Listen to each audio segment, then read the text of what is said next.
Hi friends, జనవరి 1 అండి ఈ video. మా అమ్మాయి అయితే పిల్లలకి గ్రీటింగ్ కార్డ్ అయితే ఇవ్వాలని నన్నైతే కూర్చోబెట్టి రాపిస్తుందండి. ఇంకా సరేనని మనకు కూడా బాల్యం అనేది గుర్తొస్తుంది కదా. మేము కూడా చిన్నప్పుడు ఇట్లానే రాసుకొని ఇచ్చేవాళ్ళము. కాకపోతే ఇప్పుడు వీళ్ళు అంతగా ఏమీ చేయట్లేదు కదా, వాళ్ళకి ఇవన్నీ తెలియదండి. నాకు తెలిసి ఇంకా మనం చిన్నప్పుడు ఒక 10 రోజుల ముందు నుంచే మనం ఇవన్నీ ప్రిపేర్ చేసుకుంటాం. కాకపోతే ఇవాళే మా అమ్మాయికి చూపిస్తే ఇట్లా రాసైతే వాళ్ళ ఫ్రెండ్కి అయితే ఇచ్చిందండి. తను చూడండి ఒక గ్రీటింగ్ కార్డు చాక్లెట్ అయితే ఇచ్చింది. నేనైతే పిల్లలకి కార్డు కూడా ప్రిపేర్ చేయడం నేర్పించి రాపిచ్చానండి. ఒక్కొక్కసారి యాక్టివిటీస్ చేయించాలి కదా. అంటే ఈ హెయిర్ స్టైల్ మీకు ఎలా అనిపించింది? నేనైతే ఇంకా అమ్మాయిని అయితే ఇట్లా రెడీ చేశానండి.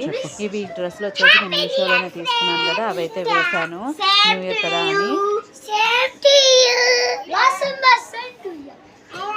మా ఇద్దరు పాపలు డ్రెస్సులు ఎలా ఉన్నాయో చెప్పండి. వీడియో నచ్చితే సబ్స్క్రైబ్ చేసుకోండి, పక్కనే ఉన్న బెల్ ఐకాన్ని ట్యాప్ చేయండి.